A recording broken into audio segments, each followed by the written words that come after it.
Pues bueno, como les dije, hoy les voy a hablar sobre la arqueología de la costa del Golfo de México, el llamado Tlalocan terrenal de Mesoamérica. El Tlalocan, por si ustedes no lo saben, es este espacio mitológico dentro de la cosmología náhuatl. Este espacio es el lugar donde surge el agua y donde hay una gran diversidad de recursos naturales necesarios para la vida. Es también la morada de Tlaloc, que es el dios del agua. Tlaloc, como se le conoce en la sociedad náhuatl, pero pues también tiene otros nombres dependiendo la cultura de la que hablemos, ¿no? Se le conoce como Chac en la cultura, en el área maya, y como Cosijo dentro de las sociedades zapotecas, ¿no? ¿Y por qué le digo, y por qué se le conoce a la costa del Golfo como el Tlalocan terrenal? Bueno, pues es así, es una de las denominaciones que los nahuas del posclásico, es decir, los habitantes del altiplano central, uh, que se encontraban en esta zona antes de la llegada de los españoles, eran ellos quienes decían que la costa del Golfo de México era el Tlalocan terrenal. ¿Por qué? Por la diversidad, la gran diversidad de recursos naturales y la topografía con la que cuenta o la topografía que caracteriza a la costa del Golfo. Y eso es algo que vamos a ver a continuación. Entonces, muy bien, pues como ya hemos visto, ¿no? Mesoamérica es esta gran área cultural que abarca pues parte de México y también de otros países de Centroamérica como Belice, Honduras, El Salvador y Guatemala. Es una de la costa del Golfo es una de las principales regiones de Mesoamérica. Geográficamente, se podría decir que la costa del Golfo abarca desde Yucatán hasta Florida en los Estados Unidos, ¿verdad? Pero en términos arqueológicos y culturales, la costa del Golfo abarca solamente parte de Tabasco, la gran mayoría de Veracruz, parte de Tamaulipas y también algunas porciones de los actuales estados de San Luis Potosí, este de aquí que es Querétaro y Puebla también. Bueno, esos son pues más o menos el territorio que abarca la costa del Golfo en términos de la división política contemporánea, ¿verdad? Pero si hablamos en cuestiones culturales prehispánicas, la costa del Golfo, como dije, se puede dividir en 4 principales subáreas. En un primer lugar, bueno, y si vamos de sur a norte, tenemos la zona sur, en la que estuvo habitada principalmente por las sociedades olmecas durante el periodo preclásico. Después, moviéndonos un poquito al norte, tenemos al área que se denomina como el centro-sur. Aquí tenemos varios focos de población, entre ellos la Mixtequilla, que es una región que se caracteriza principalmente por la amplia manufactura de esculturas de barro y la práctica del juego de pelota. Posteriormente nos vamos un poco más al norte, tenemos la zona centro-norte, que esa se caracteriza principalmente por las sociedades totonacas. También a la zona centro-norte, dado que estaba mayoritariamente habitada durante el finales del clásico y posclásico por sociedades totonacas, se le conoce coloquialmente como el Totonacapan. Y por último, tenemos la zona norte, que corresponde a la Huasteca, que es otra de las principales sociedades prehispánicas que han habitado la costa del Golfo prácticamente desde principios del periodo preclásico hasta la actualidad. Cabe recordar que bueno, no solamente en la Huasteca, pero también en las demás regiones de la costa del Golfo, todavía se hablan varias de las lenguas prehispánicas o nativas de la región. Una de ellas, como ya dije, es el huasteco. En el norte centro también, en la zona centro-norte, igual tenemos un gran porcentaje de comunidades que todavía hablan totonaco. Y en la zona sur, centro y en la zona sur, pues mayoritariamente se habla náhuatl, pero también otras lenguas que corresponden a la familia Mijezoque. La familia Mijezoque, cabe recordar que se piensa que está emparentada con la lengua que hablaron los olmecas, que son pues una de las civilizaciones más antiguas, no solo de la costa del Golfo, pero también de Mesoamérica y del continente americano. Muy bien, pues bueno, les estoy hablando un poco de las subáreas y en el momento que les estaba hablando de eso, igual estaba mencionando de de cuestiones cronológicas, ¿verdad? Así que esta tabla puede ser muy compleja para las personas que no son arqueólogos, pero bueno, vamos a verla un poco más en términos más simples, ¿verdad? Lo que vemos aquí es toda la secuencia cronológica de la ocupación en época prehispánica de la costa del Golfo, ¿verdad? Aquí tenemos, pues, la secuencia cronológica de las diversas subáreas que mencioné y también de los principales sitios arqueológicos de la zona de la costa del Golfo. Pero en términos más simplistas, pues la costa del Golfo ha estado habitada durante por lo menos con base a la evidencia arqueológica, ha estado habitada durante los tres principales periodos que componen a el área de Mesoamérica, ¿verdad? Entonces tenemos al preclásico, el periodo preclásico, que inicia, bueno, el consenso es que inicia alrededor del 2400 antes de Cristo, que sería, pues, ¿qué? 4.400 años de antigüedad, ¿verdad? Posteriormente tenemos el periodo preclásico que inicia en los primeros años del primer siglo de nuestra era y posteriormente tenemos el periodo posclásico que inicia en el año 1100 después de Cristo y tiene como fin el año de 1521.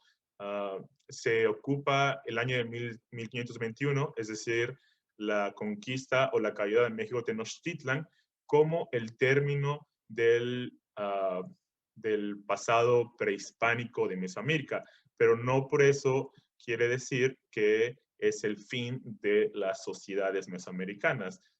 Después de la conquista española, pues muchas comunidades indígenas, muchas zonas indígenas, pues continuaron su desarrollo y todavía persisten en la actualidad, ¿verdad? Y bueno, pues como podemos ver en esta secuencia cronológica, la costa del Golfo de México ha estado habitada pues prácticamente desde mediados del preclásico, más o menos por ahí del 1700 antes de Cristo, es decir, 3700 antes de Cristo. Esas son más o menos las evidencias arqueológicas más antiguas que se han encontrado en la costa del Golfo, pues corresponden a este periodo. Tiene una antigüedad de más de 3700 años antes de Cristo. Y pues la ocupación es una ocupación bastante continua, que como les dije, va en cuestiones del pasado prehispánico, desde mediados del preclásico hasta la llegada de los españoles, pero pues obviamente la ocupación continúa en la actualidad. Y pues bueno, para hablar un poco de la topografía, bueno, a esta región obviamente se le conoce como la costa del Golfo y dado este nombre, es común que se piense que esta región está compuesta o que se caracteriza únicamente por ser una gran superficie plana, muy irregular, ¿verdad? Pero en realidad esa no es una representación correcta de esta zona. Como podemos ver aquí en este mapa topográfico, la costa del Golfo, si bien consta mayoritariamente de grandes llanuras costeras, de amplias planicies costeras, también sobre la costa del Golfo corre uno de los principales sistemas montañosos de la República Mexicana, la cual es la Sierra Madre Oriental, que corre prácticamente casi paralela a la costa del Golfo y después tiene este espolón aquí que se proyecta hacia las costas. Y además de la Sierra Madre Oriental, también tenemos este otro pequeño sistema montañoso que se le conoce como la Sierra de los Tuxtlas. Entonces, como podemos ver, pues no solo se compone solo de planicies costeras, pero también de grandes elevaciones del terreno. Bueno, aquí se puede distinguir este puntito blanco que ven aquí es el Pico de Orizaba. Por acá en Tlaxcala tenemos la Matlaccueye e inclusive aquí en este mapa podemos ver estos otros dos volcanes que pues son el volcán Popocatépetl y el Iztaccíhuatl, e incluso por acá también se puede apreciar de forma muy somera el Nevado del Toluca, ¿no? Esta parte sería el Valle de México, donde está asentada actualmente la ciudad, la capital de la República Mexicana, la Ciudad de México. Bueno, vamos a ver qué sigue. Ok, bueno, entonces como les decía, por un lado tenemos estas llanuras amplias, llanuras costeras, grandes humedales y pues ríos muy caudalosos como el río Coatzacoalcos y los ríos Grijalba y Usumacinta. Estos ríos, como lo son ahora, en época prehispánica, fueron un elemento principal del paisaje. ¿Por qué? Porque fueron la base de la subsistencia de los pueblos prehispánicos, ¿verdad? Pues proporcionaban agua para la realización de sistemas de irrigación y poder mantener los suelos agrícolas fértiles, pero también de estos ríos pues se practicaban otro tipo de actividades de subsistencia, pues, como son la caza y la pesca. Bueno, entonces eso es por un lado, todas estas rasgos geomorfológicos de la costa del Golfo. Y también, por otro lado, tenemos, como ya dije, los sistemas montañosos de la Sierra Madre Oriental, como podemos ver aquí. Al fondo, esta es una vista del Pico de Orizaba, visto desde la capital de Veracruz, Jalapa, ¿no? El Pico de Orizaba tiene un valor no solo simbólico, pero también económico para las sociedades prehispánicas de la costa del Golfo. ¿Por qué? Bueno, en un primer lugar, era un principal punto de referencia del paisaje que funcionaba pues para movilizarse a través de la región. Cabe recordar que el Pico de Orizaba tiene una altitud de aproximadamente de arriba de 6,000 metros sobre el nivel del mar y es, de hecho, el volcán de mayores dimensiones en la República Mexicana. Este volcán tiene varios yacimientos de obsidiana.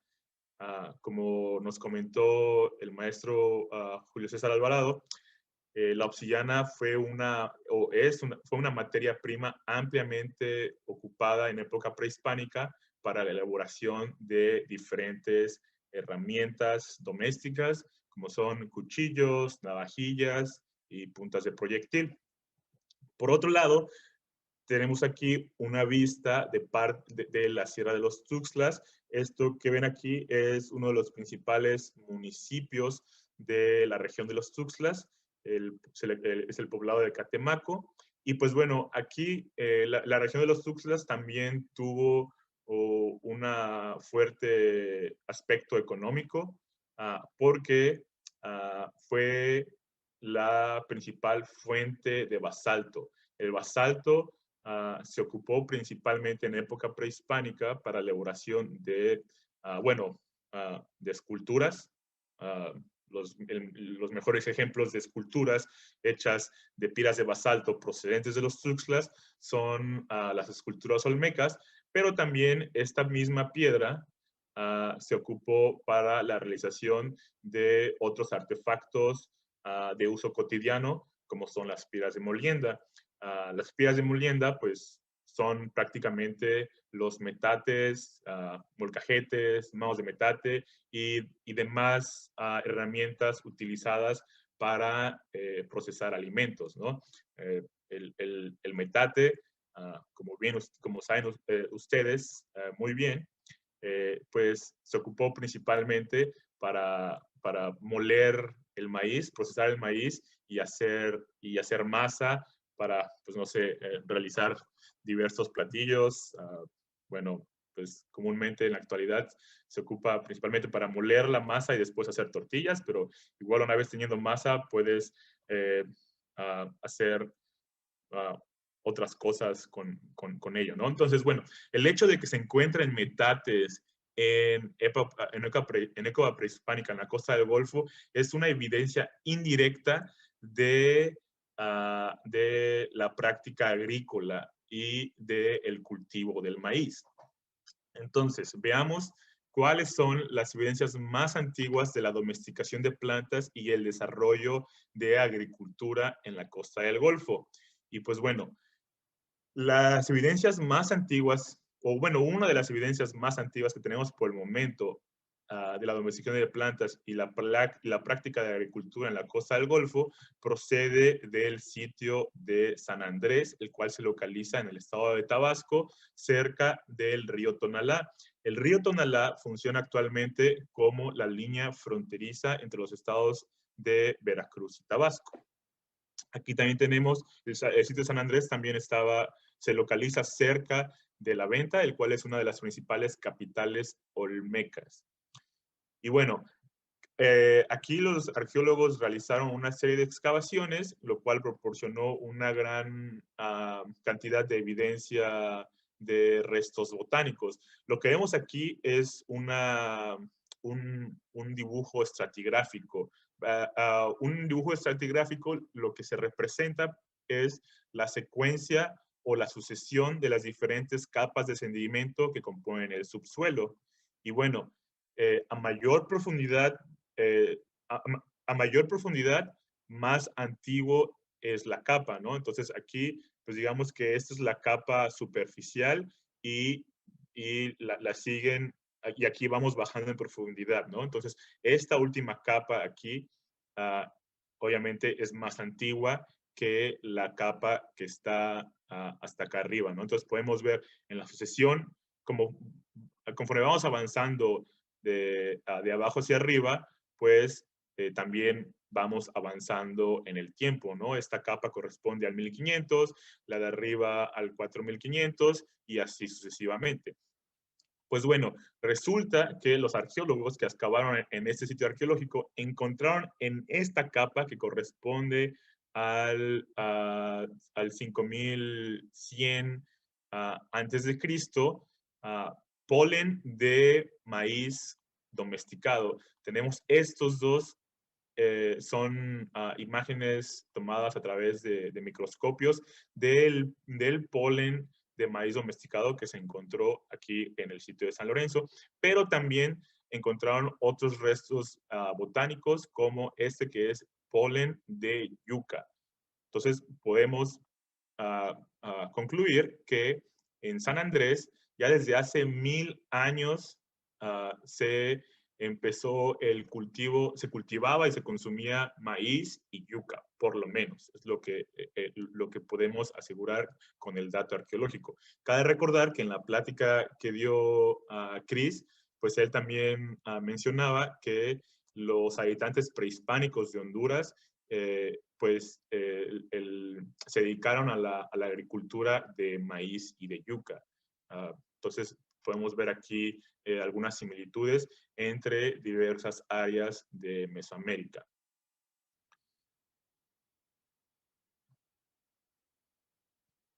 Y bueno, continuando en este viaje en el tiempo, otras de las evidencias más antiguas en la costa del Golfo se han encontrado en el Cerro El Manatí. El Cerro Manatí es este domo salino de aproximadamente 40 metros sobre el nivel del mar que se localiza en la cuenca baja del río Coxacualcos. Este es un sitio arqueológico bastante importante porque eh, en este sitio se han recuperado evidencias del complejo simbólico Cerro Cueva, que es uno de los elementos culturales que distinguen a las sociedades mesoamericanas. Este complejo sagrado que se conoce como Cerro Agua, dentro de las sociedades nahuas del posclásico, en lengua náhuatl se le conoce como el complejo el Altepet, ¿no?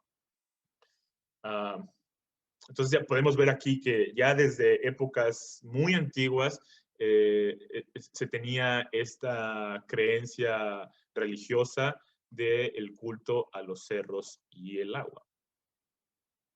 Bueno, entonces, ¿qué es lo que se encontró en el sitio Manatí? En el sitio Manatí se encontraron una gran diversidad de ofrendas depositadas en este manantial que se encuentra al pie del sitio. Esto que ven aquí es una laguna, la laguna del Manatí. Pero este es un manantial que está un poquito más arriba, aquí al pie del Cerro Manatí.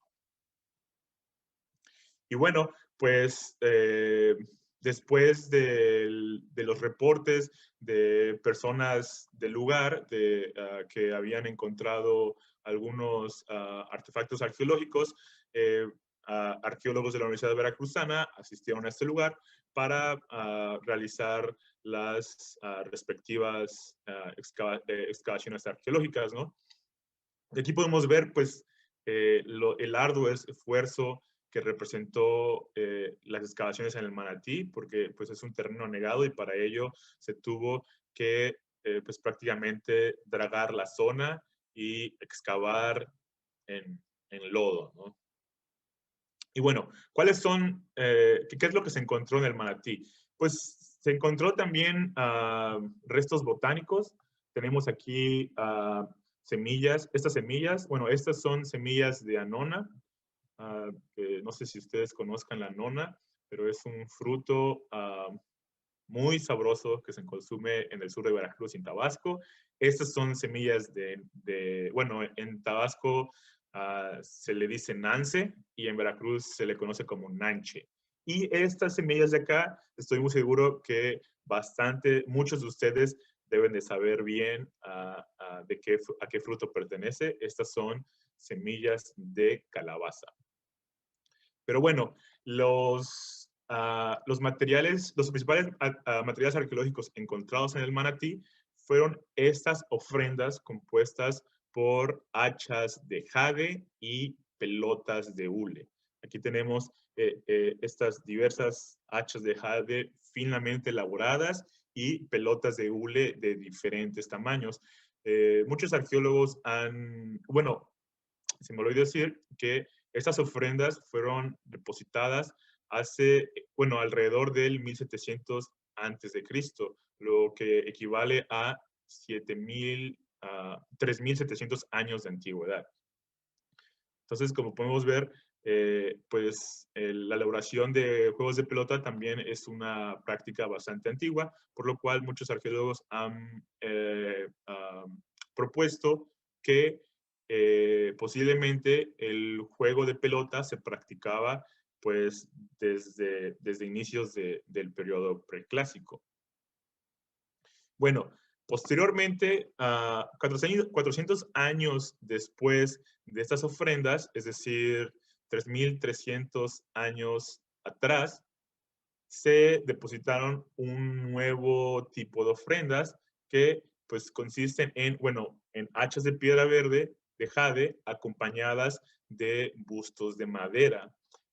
Estos son unos hallazgos pues, realmente sorprendentes porque la madera es un material perecedero que no siempre se le suele encontrar en el registro arqueológico cuando se está excavando. Luego, la otra importante característica de estos bustos de madera es que corresponden al estilo olmeca. Entonces, estos bustos de madera que vemos aquí, pues prácticamente son una de las esculturas olmecas más antiguas que se han encontrado por el momento en la costa del Golfo. De nuevo, como les dije, fueron datadas en el 3300, de 3300 años de antigüedad. Y bueno, pues también se encontraron otro tipo de artefactos o de ofrendas, estos entierros de infantes y igual algunos bastones, como este que vemos aquí, que tiene incrustado un diente de tiburón en uno de sus extremos. Igual, el hecho de que se haya encontrado en el manatí un entierro ha servido como base para proponer que el sacrificio humano también era una práctica ancestral en Mesoamérica, pero pues aún no se han realizado los análisis osteológicos, los análisis de esta osamenta, para determinar si en efecto se trata de un sacrificio o solamente de un entierro humano. Y bueno, pues como les dije, estos bustos de madera corresponden a la cultura olmeca. La cultura olmeca, como muchos de ustedes deben saber, es una de las culturas, digamos, más conocidas o más famosas de la región de Mesoamérica. Y estoy muy seguro que igual muchos de ustedes han oído hablar de esta famosa hipótesis de que los olmecas eran eran la cultura madre de de la cultura madre de las sociedades mesoamericanas que las precedieron, como como los mayas, zapotecos y teotihuacanos. Esta hipótesis se propuso en primer lugar porque pues los materiales arqueológicos que se habían encontrado a principios del siglo pasado, pues eran más antiguos que los restos materiales de las sociedades que ya mencioné, de las sociedades mayas, de las sociedades zapotecas, de Teotihuacán e incluso de los mexicas. Pero la información con la que contamos ahora ya no apoya esta teoría. Actualmente ya no podemos decir que los olmecas eran la cultura madre de Mesoamérica. Esto sería es un error decir esto. Más bien ahora con la evidencia arqueológica con la que contamos, se puede decir que los olmecas eran una de las varias sociedades mesoamericanas que se desarrollaron en el periodo preclásico. Eso sí, fueron una de las sociedades preclásicas que alcanzaron un alto nivel de complejidad. Prueba de ello es el sitio de la venta, que como ya les mencioné, fue una de las principales capitales de los olmecas. Esta foto que ven aquí es el montículo principal de la venta, el cual, como pueden observar, pues tiene amplia similitud con el Cerro Manatí. Por ello, también se ha propuesto que, pues igual, esta es una evidencia del culto hacia los cerros en épocas muy, muy antiguas. Este montículo es uno que se le conoce como el montículo C1 de la venta, es también uno de los primeros basamentos piramidales en ser construidos en Mesoamérica. Y por eso, pues también tiene gran importancia. Aquí tenemos un mapa de todo el recinto cívico ceremonial de la venta. Esto de aquí es el montículo C1 de la venta, y detrás del montículo, o más bien al norte del montículo, tenemos el complejo A de la venta, el cual es todo un sitio, un espacio sagrado en el que se hicieron ofrendas muy parecidas a las que les mostré en la venta. Aquí tenemos un acercamiento de este recinto sagrado del complejo A.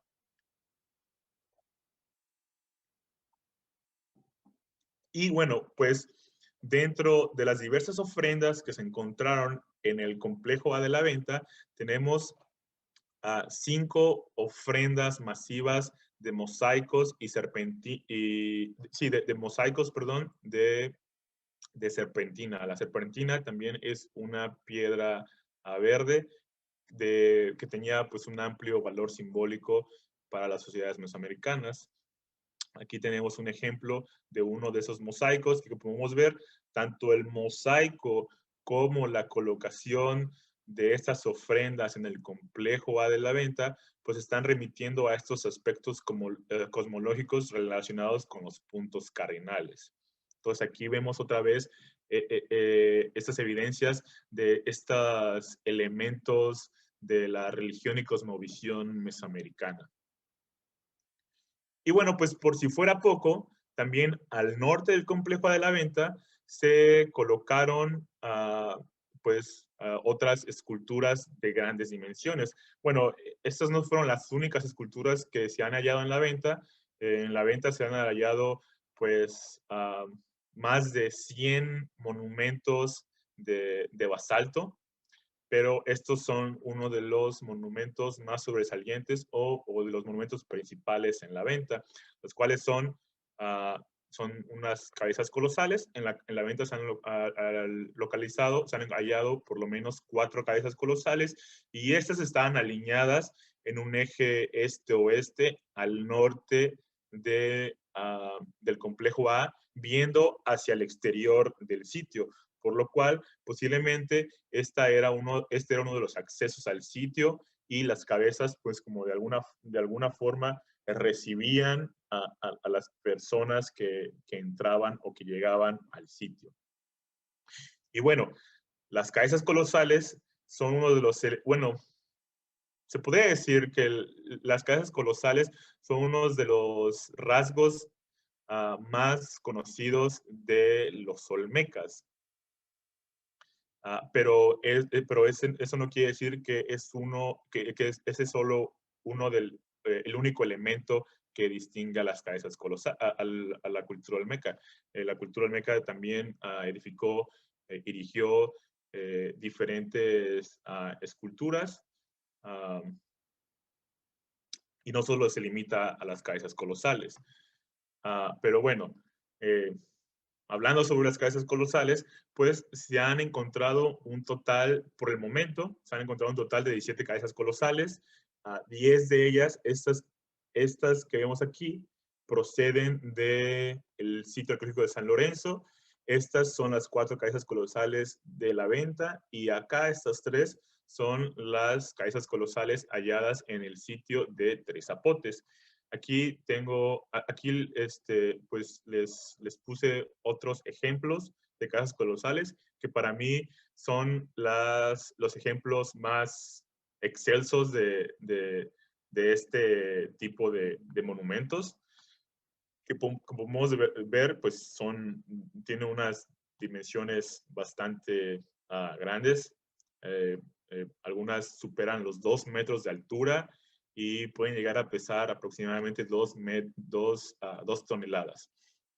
Igual, en un principio, a principios del siglo pasado, cuando se hallaron las primeras cabezas colosales, muchos arqueólogos, bueno, no arqueólogos, más bien aficionados a la arqueología y coleccionistas, habían propuesto que estas cabezas colosales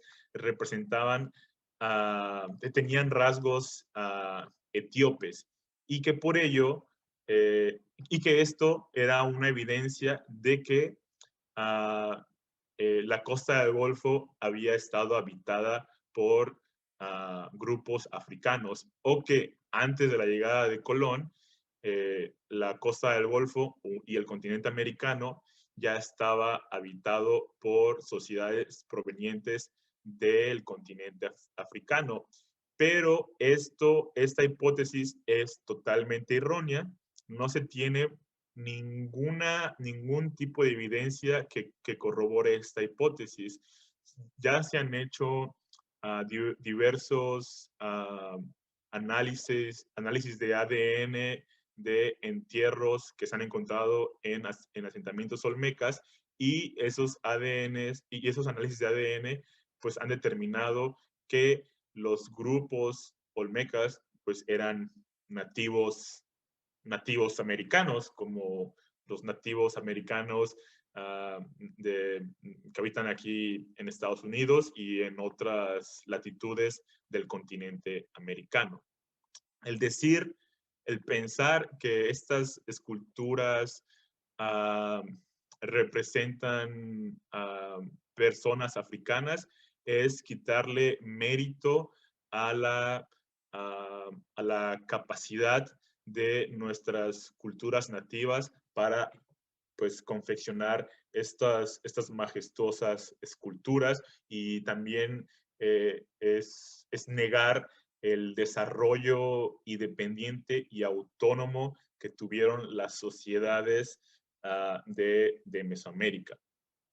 Entonces, pues ahí esto es un poco como para tratar de desmitificar estas ideas erróneas que se han difundido durante muchas décadas entre el público general. Entonces, ahí sí, agarran sus cabezas. Estas cabezas colosales no representan sociedades africanas en lo absoluto. Bueno, moviéndonos ya ahora un poco más al tiempo, en el periodo preclásico, en la costa del Golfo, al igual que en el área maya, también tenemos evidencia del desarrollo de escritura y del desarrollo de calendarios. Tenemos varias esculturas que estuvieron inscritas con varios jeroglíficos que representan fechas calendáricas, como esta, la estatuilla de los Tuxtlas, y también en el sitio arqueológico de Cerro de las Mesas tenemos varias estelas que tienen aquí, bueno, como se puede ver más claro en este dibujo, estas cuentas calendáricas. La escritura, a esto se le conoce como la escritura epiolmeca, a todas estas esculturas con inscripciones jeroglíficas encontradas en la costa del Golfo. Podemos ver, la mayoría pues remiten principalmente a fechas calendáricas. Pero también tenemos otros ejemplos de estelas, como esta, la estela de la Mojarra, que tiene pues todo bueno, la inscripción jeroglífica en la estela de la Mojarra, pues es todo una narración de un evento histórico que gira alrededor de este personaje que posiblemente sea un gobernante. Ahora bien, otros de los elementos que distinguen o que podemos observar en la costa del Golfo durante el periodo clásico, además del desarrollo de escritura, también es toda esta simbología relacionada a la muerte y al inframundo. El mejor ejemplo de esto es las evidencias arqueológicas halladas en el sitio de El Zapotal en Veracruz, en la región de la Mixtequilla. Aquí lo que se halló fue, debajo de un montículo, se halló esta escultura de terracota. La terracota pues es simplemente barro crudo que no fue cocido al fuego, solamente se le dejó secar. Se encontró esta escultura que es la representación del dios Mictlantecutli. Mictlantecutli es la deidad de la muerte. Y bueno, como les decía, se encontró debajo de un montículo en un templo. Estaba, como se le puede observar, sentado en un trono y rodeado por estos muros. Para acceder a este templo se tenía que bajar 9 escalones, que pues eso no era un número arbitrario. 9 escalones, bueno, estos 9 escalones hacen alusión a los 9 planos o niveles que componen al inframundo dentro de la cosmología mesoamericana. También, como parte de esta cosmología relacionada al inframundo, al oeste de este templo se encontraron estas esculturas que representan a unas deidades menores conocidas como la Cihuateteo. Dentro de de la ideología nahua del posclásico, las Cihuateteos eran estas deidades, bueno, uh,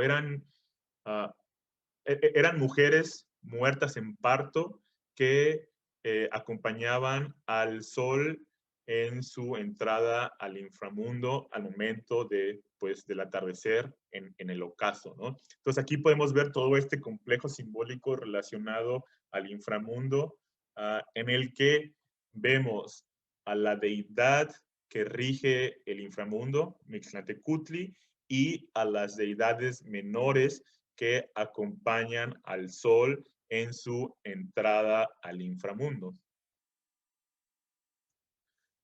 Posteriormente, ya más o menos a finales del posclásico, otro elemento bastante mesoamericano que vemos en la costa del Golfo son las canchas de juego de pelota. El mejor ejemplo de este rasgo mesoamericano presente en la costa del Golfo es el sitio arqueológico de Tajín. En Tajín se han encontrado, bueno, en Tajín la traza urbana está compuesta por un gran número de juegos de pelota. Aquí podemos ver un mapa, un croquis del sitio de Tajín y pues aquí señalé en rojo las diferentes canchas de juego de pelota que componen pues el centro cívico ceremonial del Tajín. El principal juego de pelota, la principal cancha de juego de pelota es esta, que pues corresponde a esta área del sitio del Tajín. Aquí se encontraron en los muros del juego de pelota varios relieves que hacen alusión pues a todo el aspecto ritual y simbólico asociado al juego de pelota. Si bien el juego de pelota era una actividad lúdica, era una actividad también, pues, un ritual con aspectos sagrados, ¿no? Como podemos observar en estos relieves. Como ustedes sabrán, se tiene esta idea del ritual, del juego de pelota en el que los grupos o el vencedor eran los sacrificados. Aquí tenemos en este relieve, pues, a un personaje usando atavíos del juego de pelota siendo sacrificados. Pero, pues, en este relieve realmente no podemos determinar quiénes eran las personas sacrificadas. No podemos decir, con base a lo que vemos en este relieve, si el personaje sacrificado era el vencedor o el perdedor o algún otro individuo relacionado al juego de pelota. Lo que podemos decir es que, en efecto, parte del ritual de juego de pelota incluía el sacrificio humano. Como les dije, estos personajes están ataviados con instrumentos necesarios para el juego de pelota, los cuales muchos de ellos han sido hallados en las excavaciones arqueológicas. Por ejemplo, tenemos estos yugos que se ocupan en la cintura. Algunas de las evidencias arqueológicas encontradas pues, son pues, estos yugos votivos. Si bien este yugo es de piedra, pues posiblemente los yugos que se utilizaban para el juego de pelota eran de algún otro material más ligero, posiblemente de madera, pero estos se han encontrado en contextos rituales, entonces más bien son como artefactos votivos para ofrendarlos. También otro instrumento o otro artefacto relacionado al juego de pelota son las palmas Igualmente, aquí tenemos una imagen del el artefacto en concreto, y el último instrumento asociado al juego de pelota son las hachas. Este complejo yugo palma-hacha se encuentra ampliamente distribuido en toda la costa del Golfo, pero también, como nos platicó Julio, en el sur de Mesoamérica, en lo que constituye actualmente El Salvador, pues también se han encontrado algunos de esos artefactos, lo que pues demuestra otra vez esta interacción de la costa del Golfo con otras regiones de Mesoamérica. Posteriormente, hasta el norte, tenemos la Huasteca. ¿Quiénes eran los huastecos? Pues los huastecos eran esta sociedad prehispánica que, como les dije, habitaron el norte de la costa del Golfo desde el preclásico hasta la actualidad. Son hablantes de, bueno, en español se le conoce a la lengua como huasteca, pero ellos se autodenominan la lengua como Tenec. Un rasgo bastante interesante de los huastecos es que la lengua Tenec pertenece a la familia lingüística maya. Quiere decir que es una lengua mayense, pues. Y lo interesante es que esta es la única lengua mayense que no se encuentra en el área maya.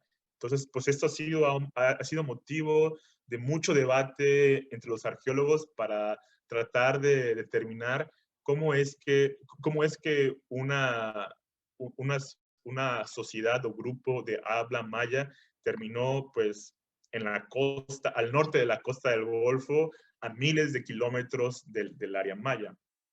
Bueno, algunos de los rasgos, bueno, algunos de los sitios principales que distinguen a la cultura huasteca, pues es el sitio de Tantoc, localizado en San Luis Potosí.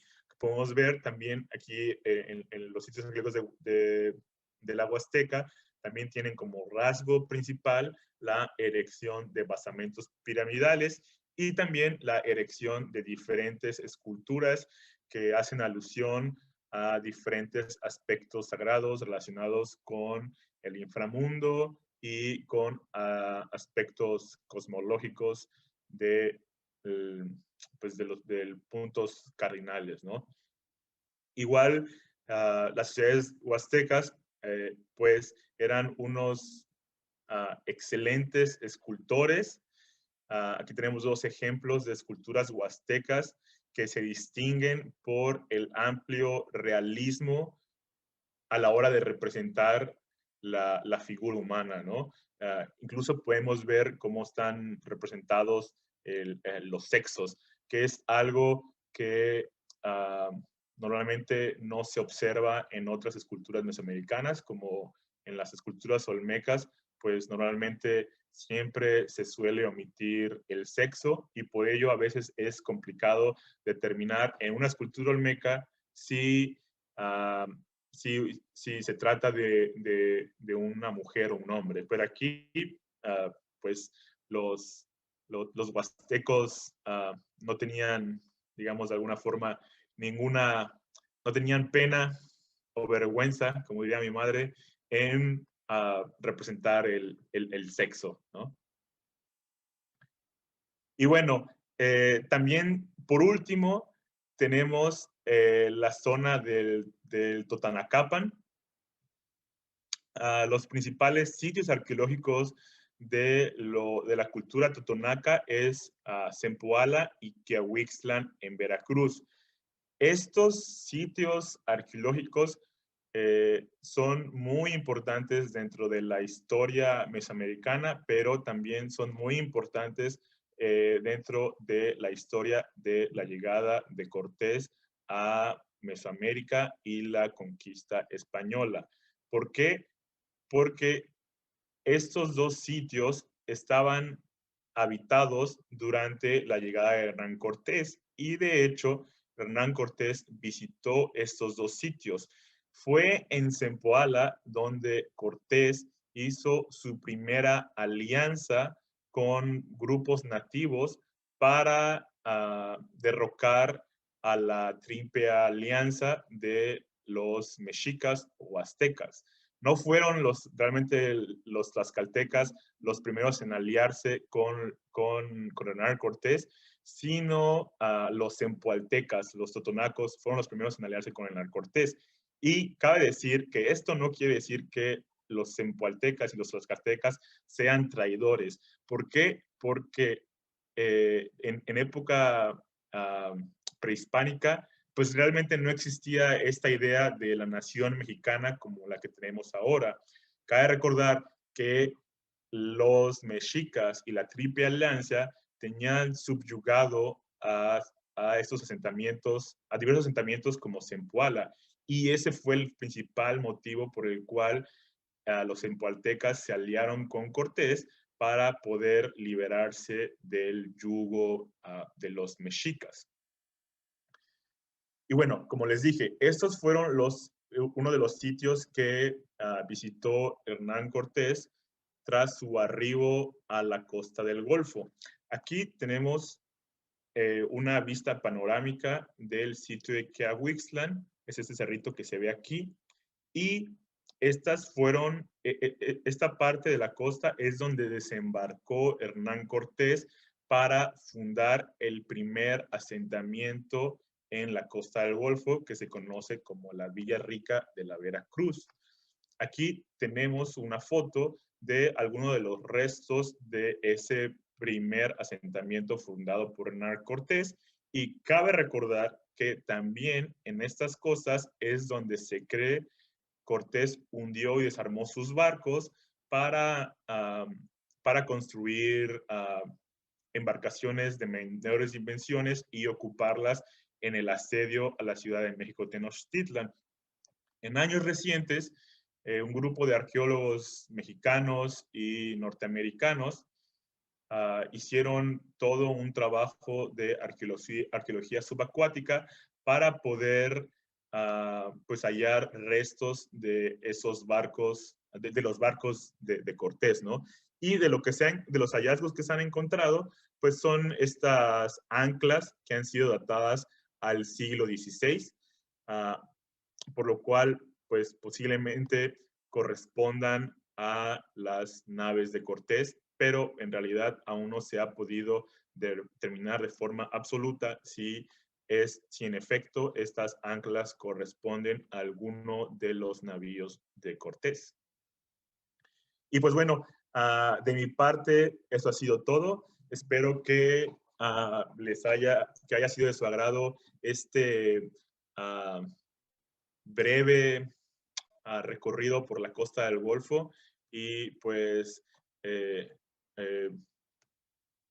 quiero dar nuevamente las gracias a Mónica y a Cris por darnos este espacio, y también quiero expresar mi mayor reconocimiento a mis compañeros que han dado pláticas anteriores, porque realmente esto representa todo un reto para nosotros arqueólogos. En primer lugar, porque es muy difícil tratar de resumir pues más de 3,000 años de ocupación.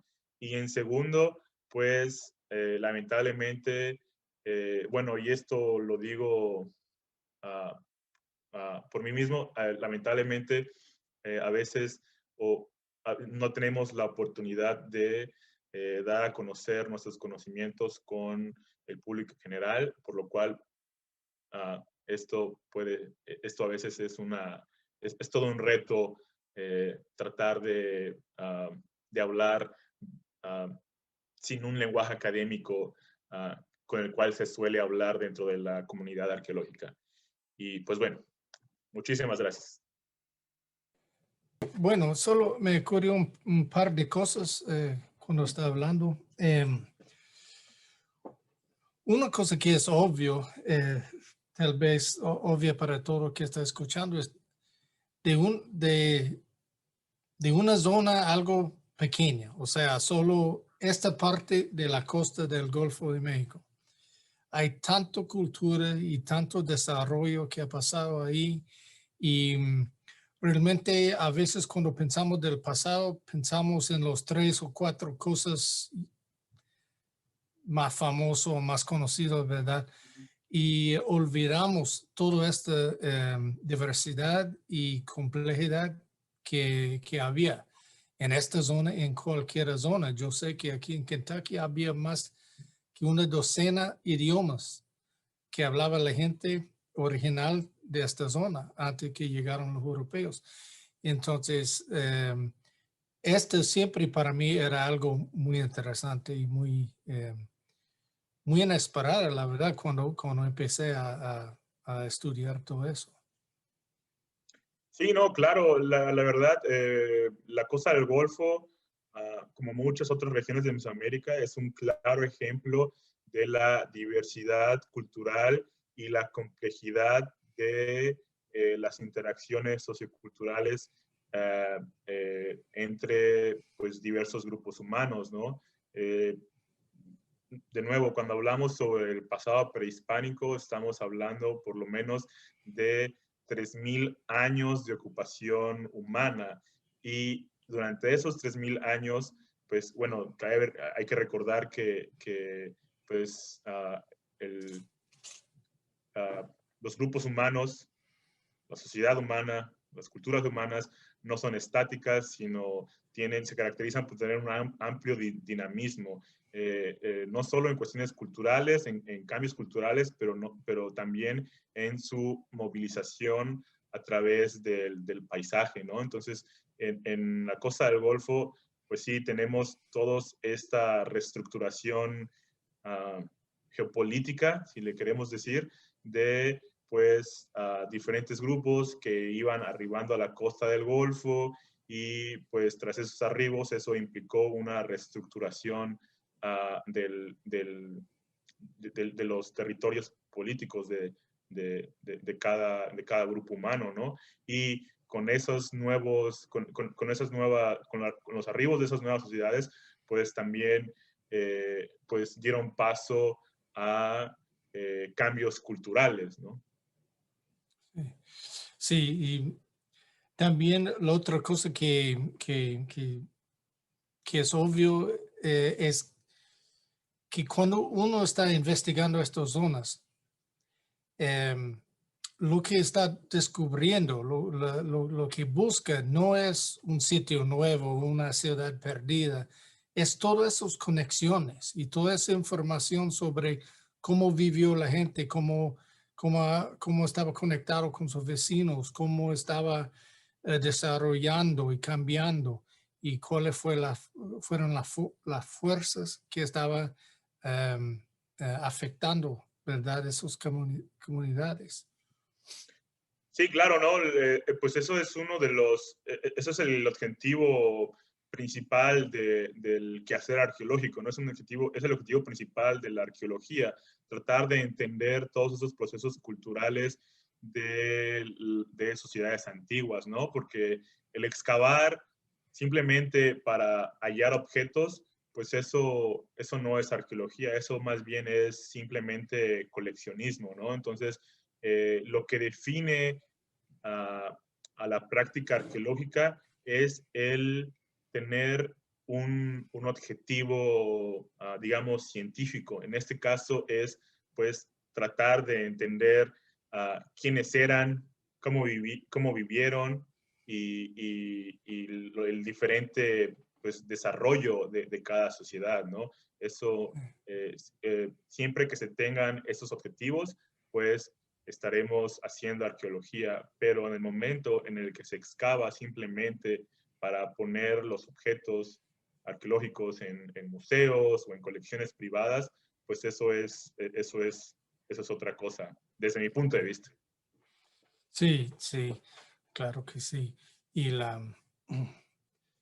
bueno, alguien me preguntó una vez, ¿hay sitios todavía que no han estado excavados o descubierto o ya gastado, ¿verdad?, con las investigaciones? Y es que, claro, hay miles, grandes partes de estas zonas que todavía no hemos documentado lo que hay ahí.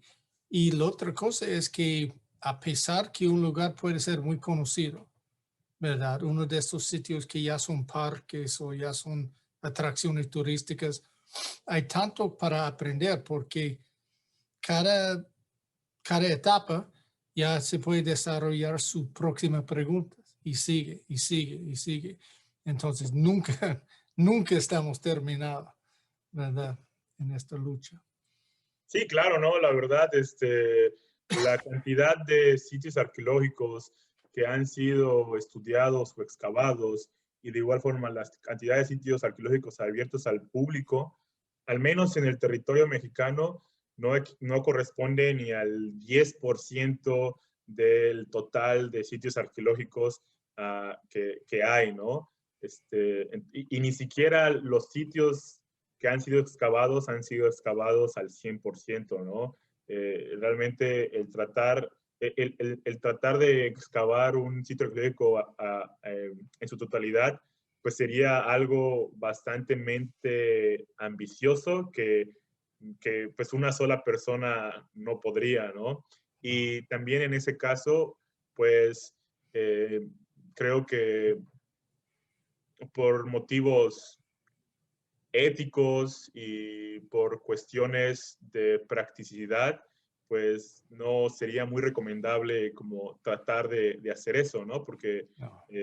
pues la práctica arqueológica, las excavaciones, es una técnica destructiva, ¿no? Al momento que estamos excavando, estamos pues destruyendo el contexto arqueológico, ¿no? Entonces, pues también hay que un poco buscar un balance entre qué es lo que queremos saber y hasta qué punto es necesario hacer una excavación extensiva de un sitio para poder responder a nuestras preguntas, ¿no? Sí, así es. Bueno, entonces, muchas gracias. Entonces, estamos escuchando a Alberto Ortiz Brito hablando de su trabajo en la costa del Golfo de México y muchas gracias por compartirlo con nosotros. Y bueno, en la semana entrante vamos a tener una charla sobre Teotihuacán, uno de estos sitios ya mucho más conocido que algunos otros. Vamos a escuchar el arqueólogo Mario Roel Martínez Lara, que va a hablar de su trabajo ahí en Teotihuacán. Bueno, Beto, muchas gracias. Soy Chris Bagley, arqueólogo aquí con la Casa de la Cultura de Kentucky, aquí en Lexington, con esta serie de charlas de arqueología, y gracias a ustedes para escuchar a nosotros. Bueno, gracias. A ti, Chris. Ok, bye.